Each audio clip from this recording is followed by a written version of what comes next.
Thanks for joining us from the Ohio AgNet Voice You Know with the News You Trust studio, sponsored by Grain Equipment Company, where innovation meets execution. I'm Dale Minyo. We got a little bit more precipitation overnight. We're up to 4,600s. Today's weather brought to you by Seed Consultants. Simply better performance online at seedconsultants.com. Here's the forecast. We've got some improving weather here on the way today. I'm Chief Meteorologist Ryan Martin. Quick forecast update for you. I think as we move through the balance of your Monday, we're going to be slowly but surely trying to break up cloud cover. Now, do we turn out bright and sunny before sunset?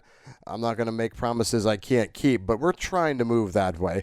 For tomorrow, we still have some clouds coming in from the west and southwest that likely trigger a little bit of light precipitation from I-70 southward. I don't think it's a huge deal, but we are going to have to keep an eye out for that. North of I-70, no precipitation, but also probably limited sunshine. A little better chance at sunshine as we move through the end of the week, but we warm up and see rain for late weekend through next week. I'm Ryan Martin. And thanks, Ryan. Joining me is Mike Ralph, Ohio Soy Clean Fuels representative, and he's from Marion County. Mike, you just got back from a national conference. Oftentimes, the hall talk is the most important part that goes out there, but let's start. Give us a brief overview. What was the conference about this year? Reducing all of our greenhouse gas emissions. Not only that, it was giving their insight on how they have switched to biodiesel and renewable diesel. Their success with it, I guess. Boy, when you talk about that, they often have different successes all across the country. Were you surprised at any of the colder areas who were talking about switching? Because that seems to be about the only real concern I'm hearing people talk about these days. Well, I sat in with a panel of three different folks. And the one farmer was from North Dakota,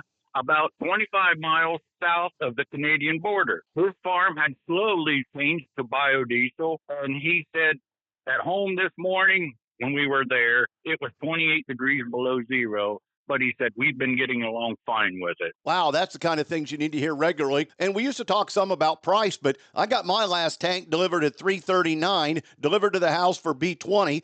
And I've only seen one diesel pump since I put that in that matched $3.39. Everything else was higher. So I don't think price can be an issue anymore. Do you? No, the soybean oil is a little bit more than 50% of the feedstocks used in our country to make the biodiesel. And as we keep upping of production and crush facilities, seems like we're keeping up with some of the demands, but there's still way more to be made. Mike, oftentimes at those conferences, we often heard from people in different parts of the country that were large companies that were embracing the biodiesel. Did you hear any notable biodiesel users this year? Illinois Corporation around and outside Chicago. They're a major bus contractor, and I never knew anybody ever contracted out the school bus system, but they contract school buses and the buses around Midday Airport. And they operate in their business 2,100 to 2,200 buses. And they use between 1.5 to 2 million gallons of biodiesel per year. And he said, Chicago goes to school regardless. We've got along great with it. And our fleet is 100% using some formulation of biodiesel. And thanks, Mike. Back with more after this. As you invest your time and resources into another planting season, the Ohio Soybean Council is right there with you, investing in the future of your farm. Your takeoff contribution helps the Ohio Soybean Council drive demand for every bushel of beans grown right here in Ohio. Whether it's through new product innovations or expanding into new markets, they work on your behalf to ensure a profitable future. Because the only thing better than growing soybeans is selling soybeans. Visit soyohio.org to see all the ways the Ohio Soybean Council is invested in your future. That's soyohio.org. The cattle and calves on feed for slaughter market in the U.S. report came out on Friday. With feedlots with a capacity of 1,000 head or more, the total was 11.6 million head. That inventory was 2% below March 1 of a year ago.